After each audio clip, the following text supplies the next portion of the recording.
इस वक्त यहाँ हम खबर शामिल करते हैं। एटीसी ने 9 मई वाले दिन राना सनाउल्लाह के घर पर हमला केस का फैसला सुना दिया है। अहम फैसला सामने आया है। फवाद चौधरी और जैन कुरैशी को केस से बरी किया गया है। मरकजी क़यादत उमर अयूब, शिबली फराज, जरताज गुल को 10-10 साल कैद की सजा सुनाई गई है। बात करते हैं हाफिज एहसान माहिर कानून हमें ज्वाइन कर चुके हैं। हाफिज साहब, कैसे देखते हैं इस फैसले को आप? आज पाकिस्तान की छठी एंटी टेररिज्म कोर्ट ने यह फैसला दिया है। इससे पहले 5 एंटी टेररिज्म कोर्ट्स ने फैसला दे चुके हैं और उसके अंदर बुनियादी तौर पर 2 तरह के ऑफेंसेस थे। एक वो ऑफेंस था कि जिसके अंदर पाकिस्तान के मिलिट्री इंस्टॉलेशन या पाकिस्तान के जो आपके सिंबॉलिक बिल्डिंग्स थी जहाँ पे मॉन्यूमेंट्स से शहादा के उन्हें टारगेट किया गया, यानी कि आपका GHQ भी था, उसके बाद कोर कमांडर, इंटेलिजेंस ऑफिसर्स थे। और दूसरा उसके बाद जो था वो आपकी जो पब्लिक बिल्डिंग थी जिसमें पुलिस स्टेशन थे, या उसके बाद इस तरह आज एक जो ऑपोजिट पॉलिटिकल लीडर था उसके घर को टारगेट किया गया। तो इन दोनों के अंदर जो लॉ की एप्लीकेशन थी वो डिफरेंट थी। जहाँ पे आपकी मिलिट्री इंस्टॉलेशन थी, कंटोनमेंट एरिया था, वहाँ पे आपका Pakistan army act, official secret act, Pakistan penal code और एंटी टेररिज्म कोड अप्लाई करता है। और जहाँ इस तरह की बिल्डिंग थी या जिस तरह एक पॉलिटिकल लीडर के घर का, वहाँ पे एंटी टेररिज्म एक्ट जो है वो अप्लाई करता है। तो मैं ये समझता हूँ कि आज जो फैसला आया है उसके अंदर ये है कि वो सारी फोरेंसिक डिजिटल एविडेंस और उसके बाद लोगों की प्रेजेंस जो थी वो मौजूद थी, जिसके बाद अदालत ने फैसला किया। 100 से ज्यादा इसके अंदर पेशियां आई हैं और उन पेशियों के अंदर प्रॉपर एक अपॉर्चुनिटी भी दी गई है। और उसके बाद ये है कि एक प्रॉपर जो है प्रोसेस को अडॉप्ट किया गया, क्योंकि इस लॉ के अंदर तो सिर्फ 7 दिन के अंदर ट्रायल होना था, लेकिन इसके अंदर 2.25 साल इसके अंदर लगे। अब अगर ये आया है तो इसकी अपील जो है वो हाई कोर्ट में की जा सकती है और डिवीजन बेंच हाई कोर्ट का इसको सुनेगा और इसका फैसला 30 दिन के अंदर किया जाएगा। लेकिन अपील सिर्फ वही लोग फाइल कर सकेंगे कि जो अपने आप को सरेंडर करेंगे या जो एब्सकॉन्डर है उसके बाद जो है वो एब्सकॉन्शन अपनी खत्म करवाएंगे, फिर उनकी अपील एंटरटेन होंगी। अदरवाइज ये है कि इनकी अपील हाई कोर्ट के अंदर एंटरटेन नहीं होंगी और जब एंटरटेन नहीं होंगी तो इनके खिलाफ जो दूसरे एक्शन है जिसमें प्रॉपर्टी अटैचमेंट भी है या डिस्क्वालिफिकेशन पहले हो चुकी है, तो तीनों चीजें जो हैं वो कॉन्स्टिट्यूशनल जो उसके अंदर वायलेशन है, डिस्क्वालिफिकेशन, पनिशमेंट, ये सारी चलेंगी। और उसके बाद ये है कि जितनी देर तक ये अपने आप को सरेंडर करके नहीं आएंगे उतनी देर तक ना इनकी डिस्क्वालिफिकेशन खत्म होगी ना इनकी सजा खत्म होगी। और उस सजा खत्म होने का मतलब ये है कि ये पाकिस्तान के किसी भी आइंदा ओहदे के लिए भी जो है ये डिस्क्वालीफाई कंसीडर किए। बिल्कुल हाफिज साहब, मैं इसी जानिब आना चाह रही थी, अपील के हक की तरफ। अमानुल्लाह कुनरानी साहब भी हमारे साथ मौजूद हैं, उन्हें भी शामिल गुफ्तगू करते हैं, माहिर कानून है। शुक्रिया अमानुल्लाह साहब समा को वक्त देने के लिए। सर, जैसा कि हाफिज एहसान साहब यही गुफ्तगू कर रहे थे कि एक प्रॉपर प्रोसेस को फॉलो किया गया। ये जो ट्रायल था वो तो 7 दिन का होना था, लेकिन हमने देखा कि 2 साल तक ये ट्रायल चलता रहा, काफी मार्जिन था। तो सर, अगर आप जो नेक्स्ट लीगल प्रोसीडिंग्स को देखते हुए ऑप्शन मौजूद है जिसमें अपील का हक है, वो कितना स्ट्रॉन्ग होगा अगर परस्यू किया जाए? बिस्मिल्लाहिर्रहमानिर्रहीम। देखिए जी, दुनिया में हर चीज के असूल होते हैं और असूलों के साथ फिर प्रेसिडेंट्स होते हैं, नज़ायर होते हैं अदालतों के।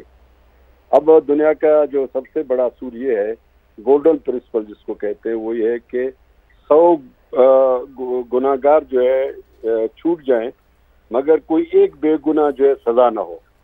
100 के 100 छूट जाएं, एक बेगुनाह सजा ना हो। ये एक गोल्डन प्रिंसिपल है। फिर एक प्रिंसिपल है, हाफिज एहसान साहब बहुत अच्छे माहिर कानून है, probability of offence. Probability of offence ये भी एक प्रिंसिपल है। क्या मुमकिन है कि उमर अयूब साहब यहाँ से चले, पता नहीं जहाँ भी उनका घर है हरीपुर से चलेगा, और दूसरा शिबली फराज पेशावर से चलेगा, डंडों से, लाठियों से, कुल्हाड़ियों से हमलावर होगा राना सनाउल्लाह साहब घर पर। राना सनाउल्लाह साहब को खुद गवाह, मुझे पता नहीं वो खुद गवाह है या नहीं है, वो खुद आके कहे कि जी इन लोगों ने मेरे घर पर हमला किया है। यार कोई बात होती है? मजाक उड़ाते हैं हम लोग, अदालतों का भी मजाक उड़ाते हैं, वकीलों का भी मजाक उड़ाते हैं। ये मजाक है। मेरा ना शिबली फराज से कोई वास्ता है, न मैं उनको जानता हूँ ना वो मुझे जानते हैं, न मुझे उमर अयूब जानता है ना वो मैं उनको जानता हूँ। मैं सिर्फ प्रेस में उनको देखता हूँ। मगर ये मुमकिन है कि दुनिया जानने। ठीक है, ठीक है, बहुत शुक्रिया। हमारे साथ मौजूद थे अमानुल्लाह कुनरानी साहब, बात कर रहे थे।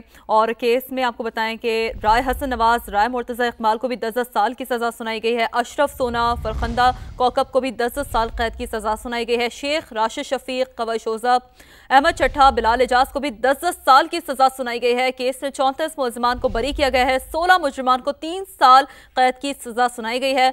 तो आपको बताएं कि 9 मई को राना सनाउल्लाह के घर पर हमले का केस, जिसका फैसला अब सामने आ गया। इससे पहले 3 केसेस जिनके जो केस के फैसले थे वो सामने आए थे, उसमें भी मरकजी क़यादत को 10-10 साल कैद की सजा सुनाई गई थी। और फवाद चौधरी और जैन कुरैशी को केस से बरी कर दिया गया है। उमर अयूब, शिबली फराज, जरताज गुल को 10-10 साल कैद की सजा सुनाई गई है। मकामी एमपीए शेख शाहिद जावेद को 3 साल, इस्माइल सीला को 10 साल की सजा सुनाई गई है। पीटीआई की मरकजी क़यादत को एटीसी के चौथे केस में भी सजाएं सुनाई गई है। केस में 34 मुलज़मान बरी किए गए हैं। 16 मुजरिमान को 3 साल कैद की सजा सुनाई गई है। शेख राशिद शफीक, कवैश ओज़ब, अहमद चट्ठा, बिलाल एजाज को भी 10-10 साल की सजा सुनाई गई है। अशरफ सोना और फरखंदा कोकब को भी 10-10 साल कैद की सजा सुनाई गई है। राय हसन नवाज और राय मुर्तज़ा इकबाल को भी 10-10 साल की सजा सुनाई गई है। तो ये वो कुछ एमएनएज हैं जिनके नाम सामने आ रहे हैं, जिन्हें सजा सुनाई गई है। और जो 2 मकामी एमपीएस थे, जिसमें 115 और 116 से आपको बताएं कि उन्हें सजाएं सुनाई गई हैं, जिनमें शामिल है मकामी एमपीएस शेख शाहिद जावेद, जिन्हें 3 साल, जबकि इस्माइल सीरा को 10 साल की सजा सुनाई गई है। मरकजी क़यादत की बात करें, उमर अयूब, शिबली फराज, जरताज गुल, जिन्हें 10-10 साल कैद की सजा सुनाई गई है। इससे पहले तीनों मुकदमात में भी उन्हें सजा सुनाई गई थी मरकजी क़यादत को। और उमर अयूब, शिबली फराज, जरताज गुल की हम बात करें, जिन्हें 10-10 साल कैद की सजा सुनाई गई है।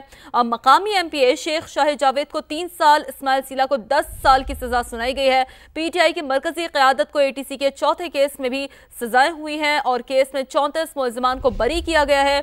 जिन मुलज़मान को बरी किया गया है वो शवाहिद दिए उन्होंने। और 16 मुजरिमान हैं जिन्हें 3 साल कैद की सजाएं सुनाई गई। शेख राशिद शफीक, कवैश ओज़ब, अहमद चट्ठा, बिलाल एजाज को भी 10-10 साल की सजा हुई है। अशरफ सोना, फरखंदा कोकब को भी 10-10 साल की सजा सुनाई गई है। राय हसन नवाज और राय मुर्तज़ा इकबाल को भी 10-10 साल की सजा सुनाई गई है। अशरफ सोना और फरखंदा कोकब को भी 10-10 साल कैद की सजा सुनाई गई है।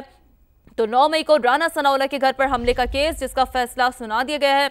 इससे पहले 3 केसेस थे जिनके फैसले सामने आए थे और अब ये चौथा मुकदमा, चौथा केस जो कि इंतहाई अहम, राना सनाउल्लाह के घर पर हमला केस, जिसका फैसला सुना दिया है। फवाद चौधरी और जैन कुरैशी को इस केस से बरी कर दिया है।